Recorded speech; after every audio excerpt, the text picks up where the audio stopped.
ഇതാണ് പൊട്ടുവെള്ളരി എന്ന് പറയുന്നത്. നമുക്ക് പാടത്ത് വന്ന് എടുത്ത് പൊട്ടിച്ച് യഥേഷ്ടം കഴിക്കാവുന്ന സാധനമാണ് പൊട്ടുവെള്ളരി. ഈ പൊട്ടുവെള്ളരിയുടെ ഒരു പ്രത്യേകത എന്ന് പറഞ്ഞാൽ കുറഞ്ഞ സമയം കൊണ്ട് ഏറ്റവും കൂടുതൽ വരുമാനം ലഭിക്കുന്ന ഒരു കൃഷിയാണ് ഈ പൊട്ടുവെള്ളരി കൃഷി. ഒരേക്കർ സ്ഥലത്ത് നിന്ന് കുറഞ്ഞ 50,000 രൂപ നമുക്ക് വരുമാനം ലഭിക്കും. 4 ഏക്കർ സ്ഥലത്ത് നിന്ന് 2 ലക്ഷം രൂപ നമുക്ക് വരുമാനം ലഭിക്കുന്ന രീതിയിൽ നമുക്ക് ഈ കൃഷിയെ കൊണ്ടുപോകാം. ഞാനിവിടെ പൊട്ടുവെള്ളരി മാത്രമല്ല കൃഷി ചെയ്യുന്നത്. എൻ്റെ കൂട്ടത്തിൽ കുക്കുംബറുണ്ട്, ചീരയുണ്ട്, തണ്ണിമത്തനുണ്ട്.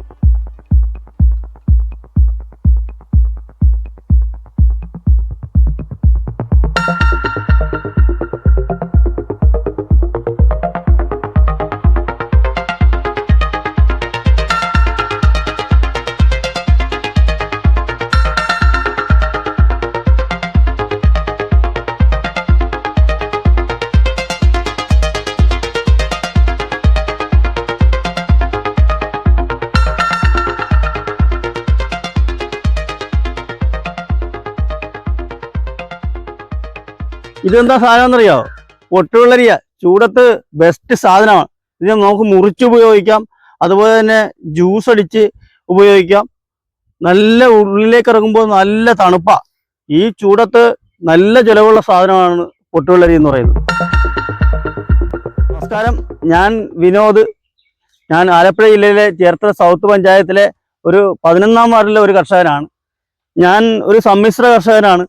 ഞാൻ ഒരുമാതിരിപ്പെട്ട പച്ചക്കറികളെല്ലാം തന്നെ കൃഷി ചെയ്യുന്നുണ്ട്.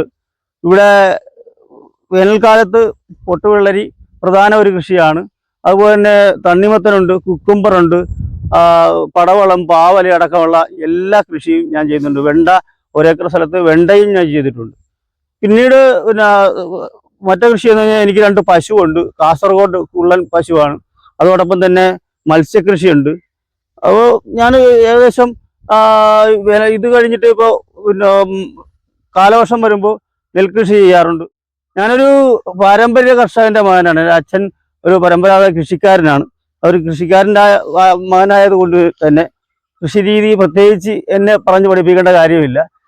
അതോടൊപ്പം തന്നെ നമ്മുടെ നൂതന സാങ്കേതിക വിദ്യ കൂടി അതിൻ്റെ ഭാഗമാക്കിയപ്പോൾ കൂടുതൽ സ്ഥലത്ത് നമുക്ക് കഴിഞ്ഞ പരമ്പരാഗത രീതിയിൽ കൃഷി ചെയ്യുമ്പോൾ ഏകദേശം 1 ഏക്കർ സ്ഥലത്ത് അല്ലെങ്കിൽ 2 ഏക്കർ സ്ഥലത്ത് കൃഷി ചെയ്യാൻ പറ്റും. പക്ഷേ നൂതന സാങ്കേതിക വിദ്യ എന്ന് പറയുന്ന ഈ ഡ്രിപ്പ് ഇറിഗേഷനിലൂടെ നമുക്ക് 6ഉം 7ഉം ഏക്കർ സ്ഥലത്ത് കൃഷി ചെയ്ത് കൂടുതൽ നേട്ടമുണ്ടാക്കാൻ കഴിയും. ഈ പൊട്ടുവെള്ളരിയുടെ ഒരു പ്രത്യേകത എന്ന് പറഞ്ഞാൽ കുറഞ്ഞ സമയം കൊണ്ട് ഏറ്റവും കൂടുതൽ വരുമാനം ലഭിക്കുന്ന ഒരു കൃഷിയാണ് ഈ പൊട്ടുവെള്ളരി കൃഷി. എനിക്കിപ്പോൾ പൊട്ടുവെള്ളരി, കുക്കുംബർ ഇതെല്ലാം ചേർത്ത് ഇവിടെ തന്നെ 4 ഏക്കർ സ്ഥലത്തുണ്ട്. 4 ഏക്കർ സ്ഥലത്ത് പൊട്ടുവെള്ളരി കൃഷി ചെയ്താൽ 1 ഏക്കർ സ്ഥലത്ത് നിന്ന് കുറഞ്ഞ 50,000 രൂപ നമുക്ക് വരുമാനം ലഭിക്കും. 4 ഏക്കർ സ്ഥലത്ത് നിന്ന് 2 ലക്ഷം രൂപ നമുക്ക് വരുമാനം ലഭിക്കുന്ന രീതിയിൽ നമുക്ക് ഈ കൃഷിയെ കൊണ്ടുപോകാം.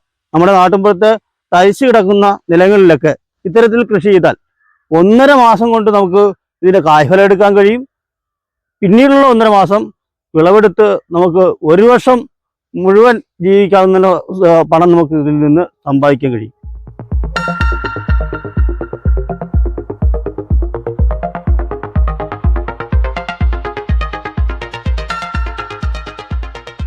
ഇതിപ്പോൾ ഞാൻ ഇടിച്ചു കഴിഞ്ഞപ്പോൾ ഇത് പൊട്ടിയിരിക്കും. ഇത് നമുക്ക് ആവശ്യത്തിന് കഴിക്കാവുന്നതാണ്. പാടത്ത് വെച്ച് തന്നെ കഴിക്കാവുന്നതാണ്. ഇവൻ നമ്മൾ ഈ സമയത്ത് യഥാസമയത്ത് വിളവെടുത്തില്ലെങ്കിൽ പാടത്ത് കിടന്ന് തന്നെ വിളഞ്ഞ് പൊട്ടി നമുക്ക് എടുക്കാൻ പറ്റാതാവും. യഥാസമയത്ത് വിളവെടുത്ത് മാറ്റിയെങ്കിലേ കർഷകന് ഇതുകൊണ്ട് ആദായം ഉണ്ടാവുകയുള്ളൂ. അതുകൊണ്ടാണ് ഇവനെ പൊട്ടുവെള്ളരി എന്ന് വിളിക്കുന്നത്. കൃഷി നമുക്ക് ആദായകരമായിട്ട് കൊണ്ടുപോകാൻ പറ്റും. ഈ ഞാനിപ്പോൾ കൊടുക്കുന്നത് ചേർത്തല അഗ്രികൾച്ചർ ക്രെഡിറ്റ് ബാങ്കിൻ്റെ ഔട്ട്ലെറ്റ് ഉണ്ട്. അവർ പൂർണ്ണമായിട്ടും നമുക്ക് വില തരും. നമ്മൾ അത്രയും നമ്മുടെ കൃഷി ചെയ്ത ഉൽപ്പന്നങ്ങൾ കൂടുതലും അവർക്ക് വാങ്ങുന്നത്. അതുപോലെ തന്നെ ഹൈവേ സൈഡിലുള്ള ജ്യൂസ് കടക്കാർ, അങ്ങനെയുള്ള ചെറിയ ചെറിയ കടക്കാർക്കും നമ്മൾ മിതമായ നിരക്കിലാണ് കൊടുക്കുന്നത്. 35 രൂപ ഇപ്പോൾ 1 കിലോ പിന്നെ പൊട്ടുവെള്ളരിക്കുണ്ട്. ഒരു പൊട്ടുവെള്ളരി എന്ന് പറഞ്ഞാൽ ഏകദേശം 2-2.5 കിലോ കാണും. അത് ഒരു ദിവസം നമ്മൾ ഇന്നത്തെ ദിവസം 300 കിലോ ഞാൻ പൊട്ടുവെള്ളരി കൊടുത്തു കഴിഞ്ഞു. നാളത്തേക്ക് പല ആവശ്യക്കാരും ഉണ്ട്. അവർക്ക് കൊടുക്കുവാനുള്ള ഇപ്പോൾ ഈ പാടത്തു നിന്ന് നമ്മൾ എടുത്തിട്ട് നാളെ രാവിലെ കൊടുക്കാൻ നമ്മൾ തീരുമാനിച്ചിട്ടുള്ളത്.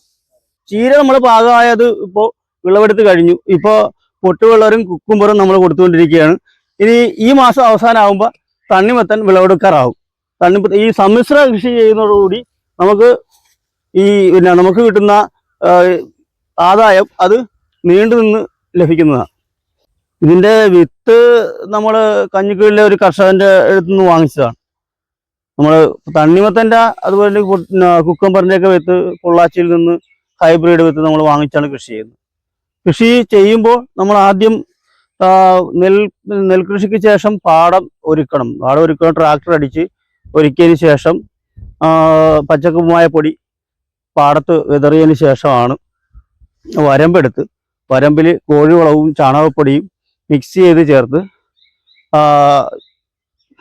ഡ്രിപ്പ് ഇറിഗേഷൻ രീതിയിലാണ് നമ്മൾ ഈ 6 ഏക്കറോളം സ്ഥലത്ത് ഞാൻ കൃഷി ചെയ്തിട്ടുള്ളത്. ഈ ഡ്രിപ്പ് ഇറിഗേഷൻ എന്ന് പറയുമ്പോൾ സ്വാഭാവികമായിട്ടും മൾച്ചിങ് ഷീറ്റ് വാങ്ങിക്കണം. മൾച്ചിങ് ഷീറ്റ് കൊണ്ട് പൊതിഞ്ഞുകൊണ്ട് ഡ്രിപ്പ് പൈപ്പ് വലിച്ച് കൃഷി രീതി നമ്മൾ ചെയ്യുകയാണ്. നമ്മൾ സ്വന്തമായിട്ടാണ് ഇത് ഒരു പ്ലംബറിൻ്റെ പണിയുണ്ട്, അത് നമ്മൾ സ്വന്തമായിട്ടാണ് ചെയ്യുന്നത്. ഡ്രിപ്പിൻ്റെ പൈപ്പ് PVC പൈപ്പ് കണക്ട് ചെയ്യുന്നത് നമ്മൾ സ്വന്തമായിട്ട് തന്നെയാണ്. അത് ചെയ്ത് നമ്മുടെ സഹപ്രവർത്തകരായിട്ടുള്ള 2 പണിക്കാരും ഉണ്ട്. അപ്പോൾ അവരെ കൂടെ കൂട്ടി കൊണ്ടാണ് നമ്മൾ ഈ കൃഷി ചെയ്യുന്നത്. കൃഷിയിൽ നിന്ന് നമുക്ക് പ്രത്യേകിച്ച് വേനൽക്കാല കൃഷിയിൽ നിന്ന് നല്ല ഒരു ആദായം നമുക്ക് ലഭിക്കാറുണ്ട്. നമുക്കൊരു വർഷം കഴിയുന്നതിന് വേണ്ടിയിട്ടുള്ള ഒരു ചെറിയ രീതിയിലുള്ള സമാഹരണം തന്നെ നമുക്ക് ഈ കൃഷിയിൽ നിന്ന് ഉണ്ടാക്കുവാൻ കഴിയും. കൃഷിയെ സംബന്ധിച്ചിടത്തോളം ഏറ്റവും പ്രധാനപ്പെട്ട കാര്യം എന്ന് പറഞ്ഞാൽ കൃഷിക്ക് കാലാവസ്ഥ അറിയണം, മണ്ണറിയണം, അതുപോലെ തന്നെ മാർക്കറ്റ് അറിയണം. ഏത് വിളയ്ക്കാണ് മാർക്കറ്റ് ഉള്ളത് ആ മാർക്കറ്റ് കണ്ടുകൊണ്ട് വേണം കൃഷിയിലേക്ക് ഇറങ്ങാൻ. അതല്ലാതെ എല്ലാവരും ഒരേ ഐറ്റം തന്നെ അല്ലെങ്കിൽ ഒരേ വിധ കൃഷി രീതി അവലംബിച്ചു കഴിഞ്ഞാൽ നമുക്ക് മാർക്കറ്റ് കിട്ടാതാവും. ഇതിപ്പോ പാടത്തുനിന്ന് പൊട്ടിയ പൊട്ടുവെള്ളരിയാണ്. നമ്മൾ അതുപോലെ തന്നെ ഇങ്ങോട്ട് കൊണ്ടുവന്നിരിക്കുകയാണ്. ഇത് നമുക്ക് ജ്യൂസ് അടിക്കാം. ജ്യൂസ് അടിച്ച് കഴിക്കുന്നതിന് വേണ്ടിയിട്ട് ഉള്ള തയ്യാറെടുപ്പാണ്.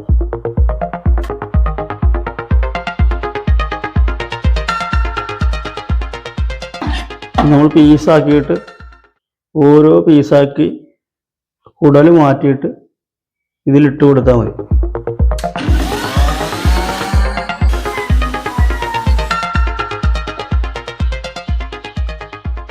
ഇതാണ് പൊട്ടുവെള്ളരി ജ്യൂസ്. ഞാൻ ഉണ്ടാക്കിയോണ്ടെന്ന് പറയുന്നതല്ല, ഒന്നാം തരം ടേസ്റ്റാണ്.